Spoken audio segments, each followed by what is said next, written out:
Hello and welcome back to our new video and a new session, and this time continuing our journey of trying to understand remainders and their cycles. And today's special focus would be on how to deal with a composite index. So I'm assuming that by now we already know how to solve this basic problem. This is what we have covered in the previous 3 videos, how to deal with such a problem. And again, it's not too long a basic description. The 16 raised to 7 means a lot of 16s, and each 16 is going to give you a remainder of 2, right? And you're dividing by 7, so each 16 divided by 7 will give you a remainder of 2. So 116 the remainder is 2, 2 16s the remainder is 4, for 3 16s the remainder is 8, which is 1. So you know, if you group 3 16s you will get a remainder of 1. This is the basic idea that we are trying to work with, and then we have a couple of ways to deal with this. One is, I say, okay, I know 3 16s give me a remainder of 1. How many groups of 16, how many such groups with 3 16s can I form? And your answer would be, okay, let me rewrite this as 16 cube, and you will be able to say 2 and a pending 16. I wrote this very quickly because this is an easy enough number. You're thinking of dividing 7 into groups of 3, so you will be able to form 2 groups and 116 will be left over. But if you pay attention to the process, both as revision, because understanding why we are doing what we are doing will be very necessary as we move to the next step. What are we doing? Let me call this the power for a minute. I am taking the power and I am dividing it by the group number and trying to find the remainder. Specifically, I take 7 was the power, let's say, and I am saying, okay, when I divide this by 3, what happens? I get 3 2s are 6 and the remainder is 1. My focus is actually on the remainder only because I want to find out how many 16s are there.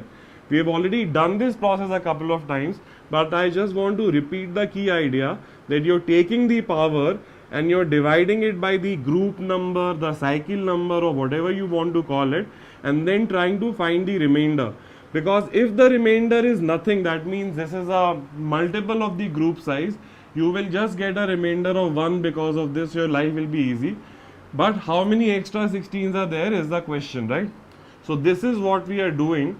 Now, when I move to a more complicated territory, this idea should be very clear to me. What did we do step by step? First of all, I looked at 16, 16, 16s. When will it give me a 1? I saw 3 16s will give me a 1. Then I took this 7 and divided it by 3. That means I am taking the power and dividing it by the group size, if you want to call it. You can also call it the cycle number. How many terms are there in the cycle, as we have covered earlier, right?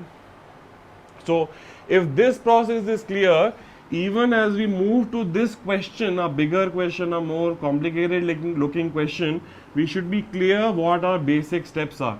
First was trying to find the group, then I took the power and divided by the group number to try and find the remainder.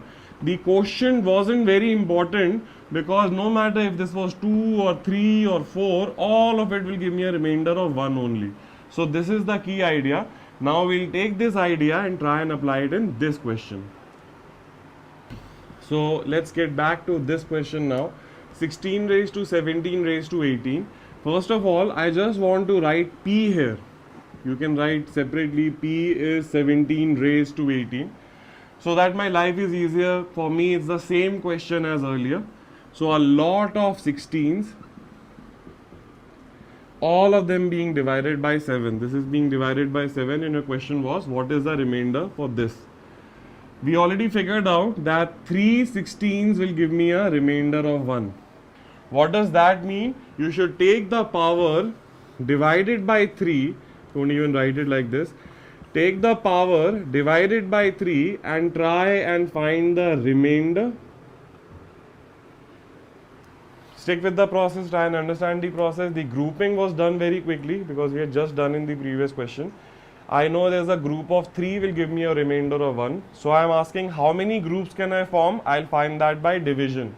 I'm not interested in how many groups. I'm interested in how many 16s will be left over after the formation of groups. That means when I divide P by 3, I'm not looking at the quotient. I don't need it. I'm interested in the remainder.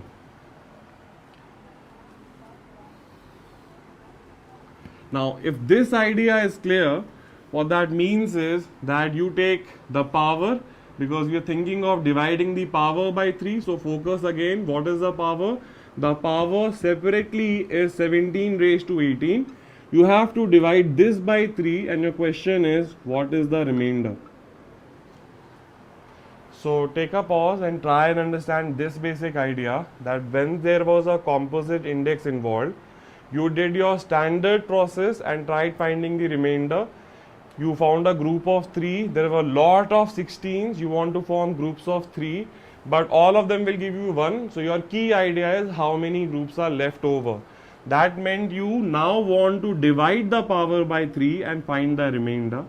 What that means is, it is a remainder question hiding inside another remainder question, right? Now, this becomes our new question and try and find the remainder now. This will be fairly easy. This is a lot of 17s, right? 17 into 17 into 17. Each 17 gives you a remainder of minus 1. 3 6 are 18, 17 is 1 behind it. Why minus 1? What is the meaning of minus 1 as a remainder? We have already covered earlier. So we can go a little faster. So minus 1 raised to 18 will be my overall remainder. Minus 1 raised to 18 will give me a remainder of 1. Why? Because 18 is an even number. A negative sign multiplied to itself an even number of times gives you a positive number. Now this is the risk here in such a question. As you go and take the steps and find the new thing, you forget what you were doing. So that's why the whole picture should be very, very visible to you. You found the remainder as 1. What does that mean? It means once you form a lot of groups of 16, don't know how many, there will be 116 left. So again, take a pause and try and understand what is happening. We started with this question, formed the group, divided the power by 3, found the remainder. What does this remainder mean should be very, very clear to you. This remainder means that when this number was divided by 3, you got a remainder of 1. Why were you dividing this by 3? You wanted to form groups of 3 of what? Of 16. These many 16s were there. You divided them by 3. That means you formed groups of 3. 116 is left over, right? So a remainder question inside of a remainder question, then the remainder that you get from here tells you how many dangling numbers which are not part of the group giving you 1. So you get how many are there, and now that means my question becomes this 16 divided by 7, my overall remainder would just be 2. So, and why will this work? Because to me this power was not very important. Why? Because it was all going to give me a 1. And therefore, my question became only about trying to find the remainder. The finding of quotient in such question would have been very, very difficult.